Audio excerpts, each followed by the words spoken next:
for midday. It's a great day for midday.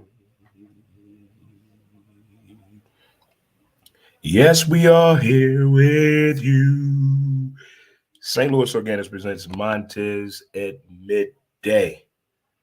How we doing, good people? How's everyone doing on this magnificent way back Wednesday edition of the show?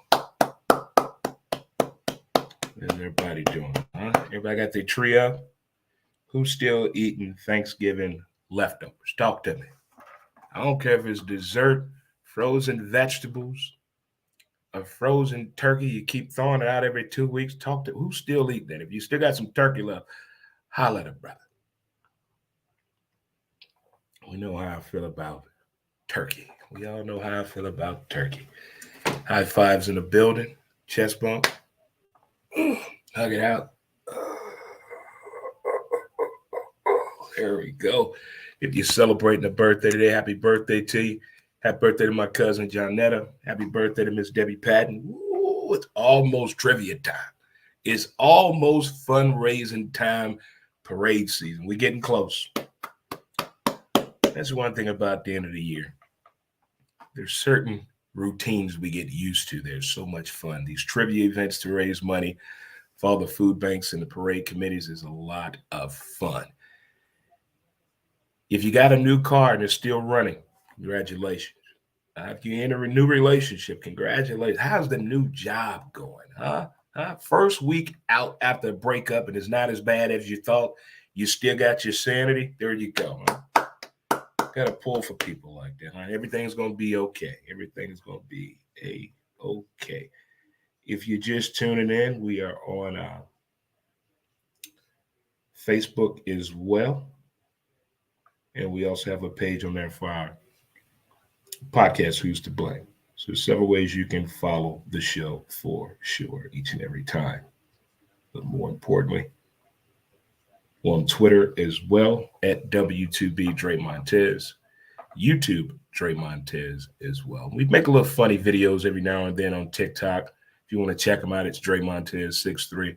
Trying to have a little fun out there. We're trying to get out there with the people, by the people. We didn't do any crate challenge.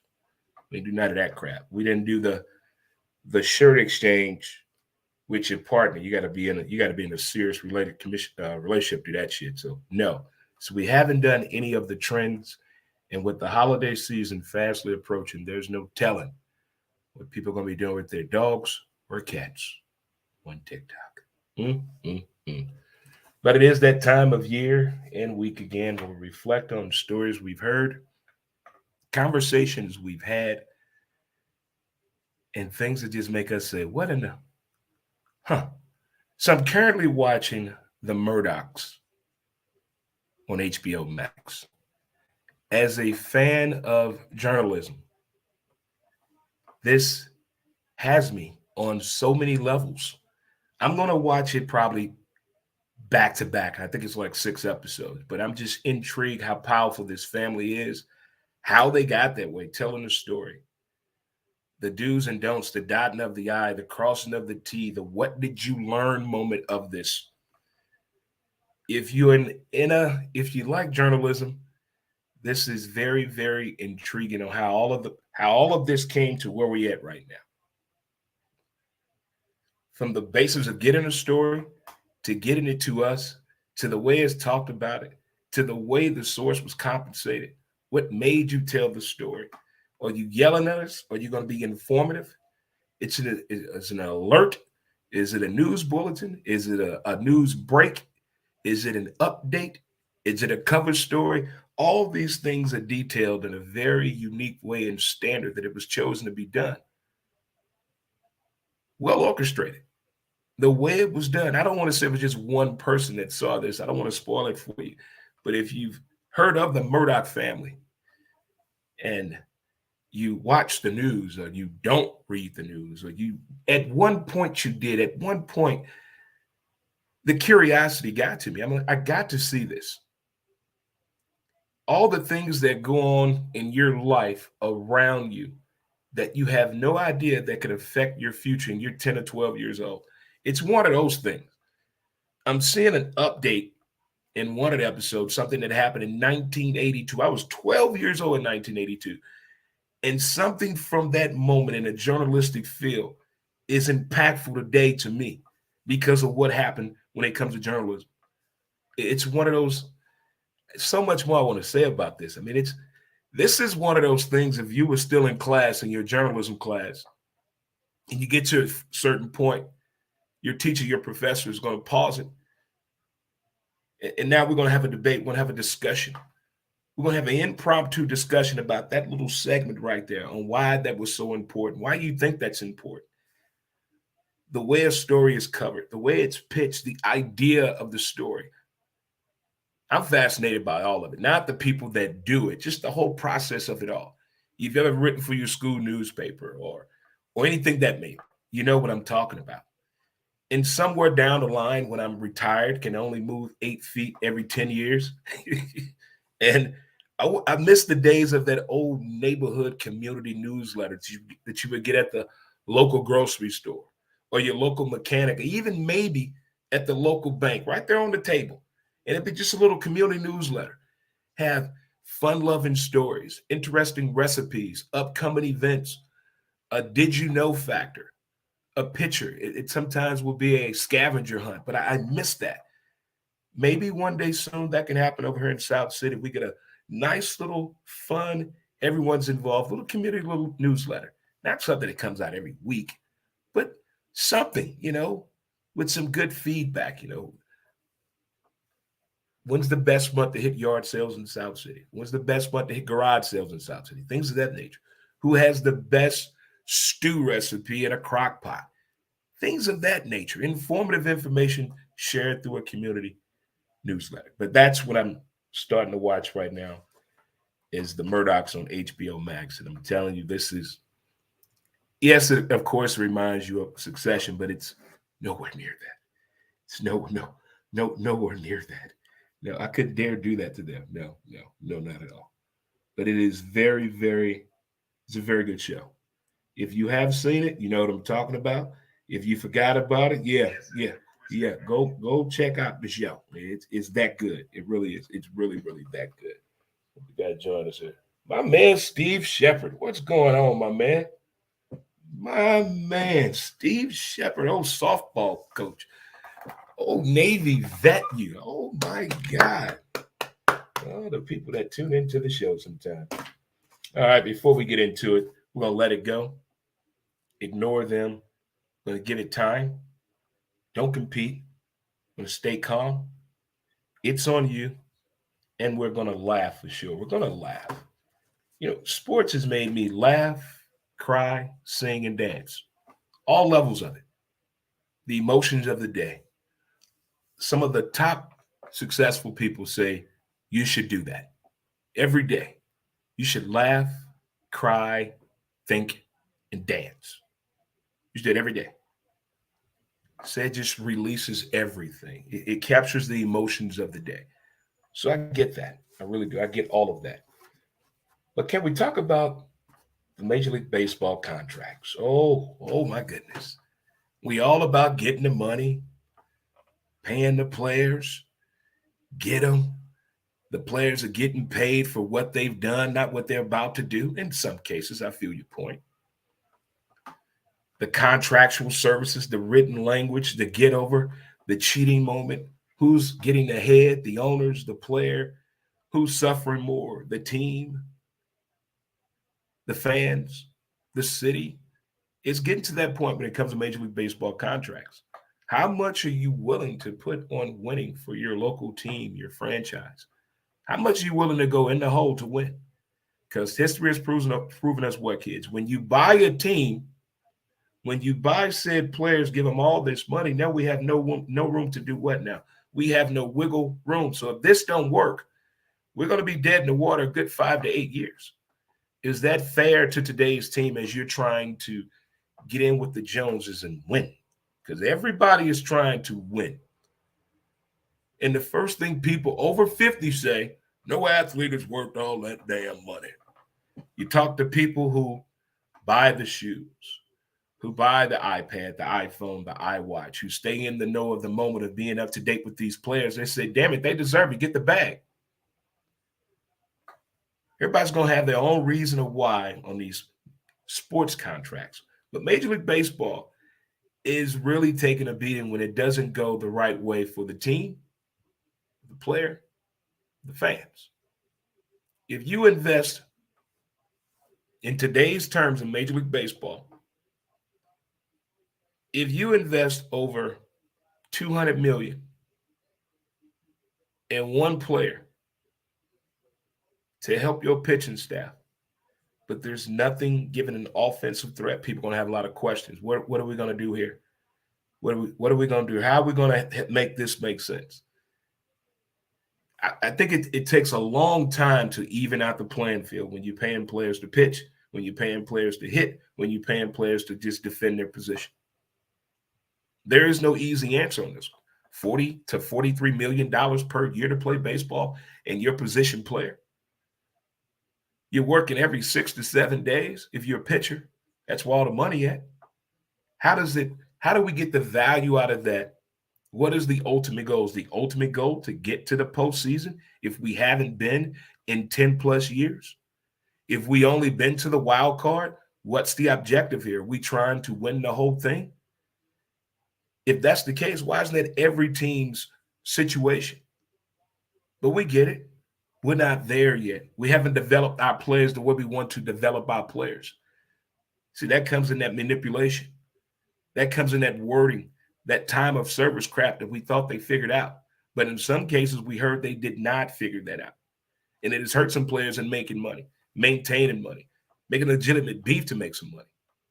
But in the eyes of a fan, to give 2 to 4 players on your team a yearly salary of $40 million and up, and we're not winning, we don't have the ability to win. It seems as though there are only 10 teams a year going into the Major League Baseball contractual situations with the possibility of going further than what they did the year before. There are 10 teams that we can possibly say make it a diehard effort into doing better what they did the year before. Other teams, I just think it lucks in. Something crazy happens, and then you figure out hey, we may have a chance to do something this year, but we didn't see that coming, i.e. the Minnesota Twins, i.e. the Cleveland Guardians. It happened to them, i.e. twice with the Rays, where things happened that fell into their lap in the season that nobody else saw coming. But for the teams that go out and actually pay the money, is it fair for us to say that Aaron Judge is not worth 9 years, $360 million? Is that fair to say that? How can we get better than what we did last year? And you turn down the 213, okay, that's fine. But can we build around that without hurting the future of the franchise? I think that's a lot of problems. But here's where I think baseball, football, basketball, and hockey needs to figure something out. Somebody needs to explain the utilage, the terminology, and the verbiage behind the television revenue. Explain it to all of us. Explain it to all of us, because then people will understand and see where the money is coming from, what a majority of the money is coming from. Why and how does the television revenue deals help sports franchises that have not been to the postseason, that want to get to the postseason, besides the beautification of these stadiums and ballparks and arenas? But if we're just going to keep it on the contracts, I think Major League Baseball is putting itself in a situation where the length of service and the money may have to get real here. 9 years in baseball, tied up under contract. It already takes too long to get to the show. And the way they manipulate your time of service, which they said they're fixed. I think baseball could possibly be a 4 to 6 year contractual situation. Make it make sense to the player, the future of the team, the level of the team now, and possibly the words of a dynasty being done. I mean, if we look at baseball in the 70s and 80s and 90s, We as fans think that was the best baseball ever. But you talk to the players, they were getting fucked. They were getting screwed over left and right. Screwed the pooch. I think this is the first time that we think the Major League Baseball player has the upper hand, just like in the NBA. It's a player-run league. Look at hockey. It's a player-run league. Baseball is finally getting there. Will the NFL ever get there? Probably not. Probably not. They don't want to listen to the ideas and the stories of success from what Major League Baseball went through, what it learned about itself, what hockey went through, what it learned about itself, what the NBA definitely learned right in front of our eyes on how to deal and talk to people when it comes to contractual situations. Again, baseball, if it's about the bag, these are hell of a bags these players are getting. And as a St. Louis Cardinal fan, do we want an organization to go out and buy players? Do we need the big wild factor, mitigating factor contract here in St. Louis? Is that something we can handle? I know we've never been that team to do moves like that. That's not the Mo standard. That's not the Mo way. There's a plan. There's a policies and procedures. There's a method to the madness. And when teams go outside and it doesn't work, boy, you talking about the people turning. They turn in ways we never thought of before or saw. So how do you feel about these contracts? Are they getting out of hand? Or it only comes up when it's a particular player. When the white man getting the money, nobody ever talks about it. Every time a brother gets some money, they want. That's not what I'm talking about. I'm talking about if I got to pay some people to build me a house. When the house is done, I want to be able to afford the house. I want to be able to afford the house. I want to keep living in the house. I want to keep adding on to the house. But just by hiring these particular group of people for this a lot of money, I have to do this and lose the house or sell pieces of the house to other people or get people to help me keep the house. That's the analogy I'm getting behind these large contracts when it doesn't work. Look at the Padres. Did the Padres spending all that money? Has it worked? Did the Padres spending all that money? Did it work? Did the Dodgers spending all that money? Did it work? Did the Mets spending all that money? Did it work? The only teams I think really took advantage of that situation, the teams that really understood the curve of the television revenue and understood the negotiations and the mitigating factors with that to get safe players.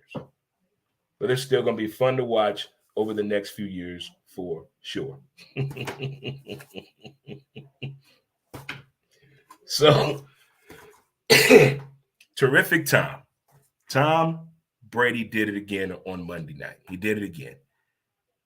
And the way that game came down to everything, watching games and following games through social media and watching it, reading the comments, the pregame comments, the in-game comments, the halftime, and then the postgame,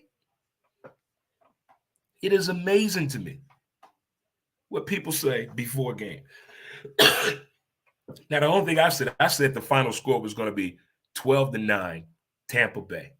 I thought it was going to be a defensive game. Brady just has a hard time with that defense. They're very fast, they're tenacious, and they understand being in the spots and knowing who they're going against, that being Tom Brady. But injuries on both sides, I get that. I get it to Andy Dalton. He didn't. I get it. But when you have the opportunity, all you have to do is get a first down. That's all you have to do is get a first down. Come on now. At some point, somebody got to speak up. I mean, what? I know you got a hamstring, but you were less than 6 inches away, right? It was ball game. That was the ball game right there. Ball game. But Tom Brady and the Tampa Bay Buccaneers are making everybody nervous again. I got the same effect with what the Rams are doing and what the 49ers are doing. Now, I know the 49ers and the Jimmy G, the whole foot situation. We know Baker Mayfield was released by the Panthers and was out there on the wire. It was rumored he was going to San Fran. And then it came up, boom, he went to the Rams. Well, we already know the Rams shut down Matt Stafford for the year. And they say McVay is saying Stafford's coming back next year. I don't see it. For what? The man has done enough for the game of football. He definitely has. Tell you what, we're going to take a short break and come right back. Mountain Man as smooth as a river flows.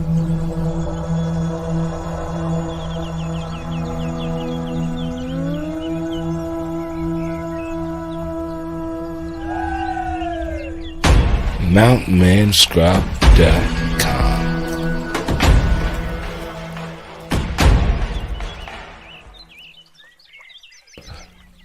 Get your scrub on.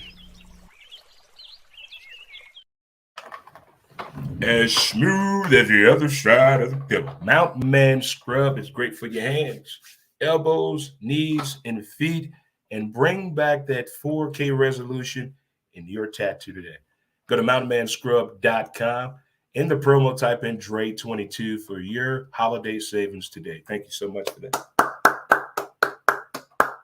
That is it right there. I tell you what, if you didn't get a chance to check out the show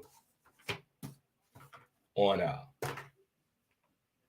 Sunday morning, it's on YouTube, Dre Montez. It is caught in the moment. It was an impromptu conversation I had with our local South City Arbanist, Anthony, and our computer guru, Brian, with the beard. And we just had an open dialogue conversation about being caught in the moment. You know, that man talk, you know, sometimes you just gotta get that conversation off your chest. So just hear somebody out, or maybe someone has something on their mind. They want to get off their chest. So it was one of those, and it turned out a little better than what we thought and what I thought. And it seems now we're trying to put something a little bit more structured together moving forward. Got a lot of things going on behind the scenes as we potentially have a couple of new sponsors that could be joining the show as well. And we're getting ready to really land down and nail down who's to blaze this cannabis lifestyle show that we're putting together, as well as the continual work that we're doing here with Montez at midday and what we're continually doing with Who's to Blame, the podcast. So we're continually doing everything that we need to do to move the show in the right direction and keep doing the right things and jumping on different shows and platforms. My man Red had me on his show as we were talking about the whole Deion Sanders situation. You know, the first 12 to 24 hours, something happened. Everybody's yelling. So it was kind of interesting to do that as well. So that was a lot of fun. And, you know, as we're winding down here on college football season each and every Saturday, my man Ray and I break down all of the college football game matchups each and every Saturday, 8 a.m. Central Standard Time, leading you right on up to kickoff. And this week, of course, we'll be breaking down the Army-Navy game for sure. Go Navy. So if you can check us out on Facebook, YouTube, Twitter, Twitch, and Roku Television. It's the ASAP Sports Network, All Sports, All Plays Network. It is a free app you can download today. So give us a shout out. Check us out sometime. Boom. And for yourself, to take you right to the website, maybe you are in a position to do some marketing advertising for your business or your path, whatever you're into. If you want to do some business with us, there's the info right there. Just take out your phone. It'll take us right to the page. Has my contact information on there as well. Or if you would just like to make a donation to the page, there is an option for that as well on our website. Just hit that donation button. All donations of any size are greatly appreciated here with the show, as we have only a few more shows to do before the new year is here. Definitely. Lakers, hey, that was a good game last night. That was a good game. We played the Cavaliers. D. Mitch looked good. Been a big fan of him since the days at Louisville. Been a big fan of him there. But Cleveland has come a long way. Long way. I like that team. I like the energy that they're bringing to the team. But Luka and D-Book are exciting basketball players to watch in the NBA this year. If you haven't tried the new NBA app, check it out. If you're an NBA fan and you like multiple teams, it's really, really good because you can keep account of your favorite players, track your team, interesting stats in-game highlights, in-game breaks, behind-the-scene interviews, a way they haven't done it before, if you're asking me. So they've done a lot of great things. All right. I have a question for my gamers out there.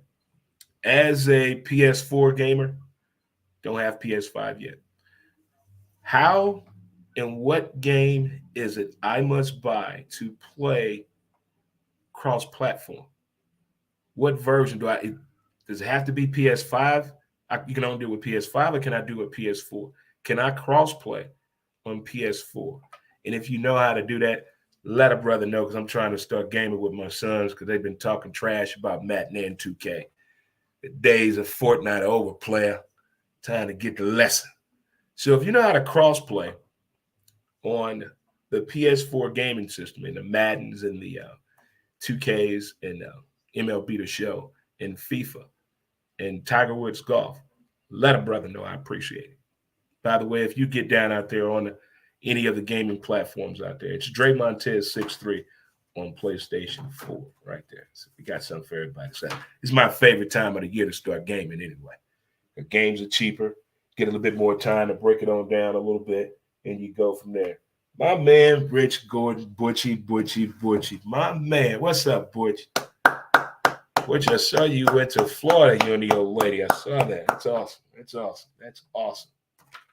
I like to see all of the people I played softball with, for, and against are really out here doing a damn thing. They're out here doing a damn thing, and I think that is awesome for sure. That is really awesome. You guys really keeping up the good work. Your kids are getting just huge out here, man. It's just wild how fast kids grow up in this time right now, just growing up so fast. All right, so what we got up now? We have our latest podcast episode is up. It is on our Facebook page, Who's to Blame, the video version of it. Also on our Twitter page at W2B Dre Montez, and as well as on our YouTube page. I will have the audio up tomorrow for episode 502. It was a very deep, and I won't say deep. We talked about what happened in 2012 NFL draft and quarterbacks. And we also talk about the names that made us talk. And some names that came out in the sports world this year that really shifted the conversations with people when it came to what they've done at this particular time and what they have done in the world of sports and entertainment. So just kept it up with that as well. And one more thing before I get out of here, the Michael Jordan theory on the craziest story, the Michael Jordan conspiracy theory, probably 8,052. Everybody wants to know what happened to Michael Jordan after his father died, how life was in real life for him, and what was going on with the NBA and the allegations behind his father's death. Many speculated that it had something to do with the allegations of Jordan gambling and the allegations of the mob being involved with Michael Jordan's father's death, and the fact that that time where the NBA was, where the shift was coming with the television deal that the NBA was about to come on, and being the face of the NBA, Michael Jordan and David Stern were constantly talking about how influential this could be and the impact this could have on the NBA globally, not just here. And Michael knew that. Well, when all these allegations came out, the NBA didn't know what to do. All these allegations of gambling, mob, there's a murder, and it's the face of the NBA, Michael Jordan. What do we do? All of a sudden, we hit with a press conference, and Michael Jordan is going to play baseball. Now, many people are saying, well, what the hell? But true Jordan fans back then, we knew of him playing baseball as a child. We knew that. And all baseball players know, I don't care what you have done in life, that baseball skill set will never leave you if it's truly in you. So as Jordan fans, like, okay, I mean, we weren't saying he going straight to the show. He going to be a Triple Crown winner. Come on now, we're realistic, true baseball fans at that time. But still, the way it happened, there was a lot of questions, concerns. Is this a monkey show? Is this a sideshow? What the hell is going on? None of this makes sense. Little kids are crying. Endorsers didn't know what to do.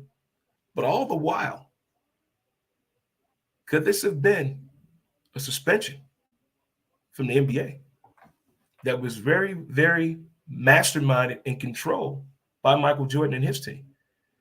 Was that the right thing for the NBA to do instead of publicly coming out saying we're suspending Michael Jordan for allegations of gambling and racketeering? What if that would have came out? Where would MJ be today if that would have came out? What gives you something to when I heard this story? Again, it's a conspiracy. Everybody has their theory. Most people, like me, think Space Jam was a real movie. I do.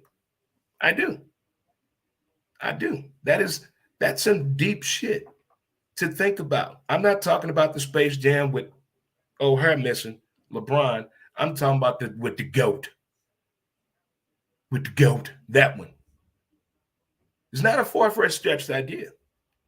We've seen and heard other things come out since then and we found out the real truth. What? So just what if, instead of suspending Michael Jordan, he took the suspension and went and played baseball and came back and improved the NBA at a whole new level when he came back? Could that be a possibility? The things and stories I hear and see and ponder, they really do get to me out there. I mean, I question not everything, but I get detailed with it. Like, okay, could this have happened at that time? Now, the internet is nowhere where it's at now, but if the internet was out there the way it is now, that would have really tarnished MJ. Could have really tarnished MJ. Look how many stories have shifted since Deion came out and told us where he was going. Look how many stories have shifted on that. So think back then how the stories would have shifted on MJ, that being Michael Jordan, the GOAT. Again, if you're just tuning in, I heard this crazy conspiracy situation concerning Michael Jordan, that what if Michael Jordan, when he went and played baseball, he was actually suspended by the NBA, but it was a well-orchestrated suspension due to the fact of the allegations at the time. I wonder how that would have impacted the future of basketball and the future of the brand of Michael Jordan moving forward, if that was a situation where that thing was true. Just makes you wonder sometimes. I would love to hear more on this about whether the Kyrie situation, Craig Hodges, and Mahmoud Abdul-Rauf, a.k.a. Chris Jackson. I want to see those three sit down and talk to me. And I also want to get Jim McMahon in here as well. Get Jim McMahon in here too. Give me these people that challenge sports. Come on. And everybody that was young was all with them. Do your thing. Do your thing. What did Craig Hodges really do? What did Craig Hodges? Mahmoud Abdul-Rauf been doing that the whole time, his whole life. His whole career when he changed his name. It's when it happened. But I think if all of them sit down at the round table, I bet we'll learn some interesting stuff about what they've learned, especially the ones before Kyrie. When Craig Hodges did that, the way the All-Star game shunned him. And then right now, there seems to be some aloof going on with Ice Cube and the Big Three and the NBA. He invited you in with the NBA. You didn't want in. Adam Silver, you didn't want in. And now you're trying to go behind Cube's back and diss him to potential investors into the Big Three. Boy, that's a different game out here now. It's a different game out here. When they got what you want and they didn't want the initial invitation, there was no rudeness about it. It was highly publicized. It was on all the publications throughout.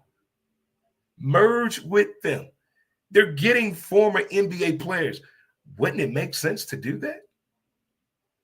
Wouldn't it make sense to have a relationship with the exit strategy from the NBA? You're giving back even more. The more these sports leagues go and the more information they tell us, the more and more we're finding out that our grandfathers and great uncles were truth. They were telling us the truth when we were kids. Don't trust nobody, son. Guess it's turned out to be true. Well, guys, I want you to enjoy the rest of your Wednesday edition. If you haven't put up your holiday decorations yet, please do so right away. Don't forget Do your part in donating toys if you can, if you're willing to help a family member.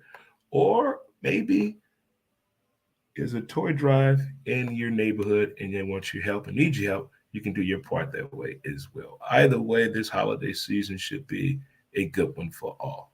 Well, guys, I would like to thank you again for tuning into the show today. This has been another episode of St. Louis Organics presents Montez at midday. And boys and girls and children of all ages, enjoy the rest of your day. And I guess we'll holler at you the next time, as they say. Did they say that? I'll holler at you next time. Peace, good people. Until then, we out. Ah!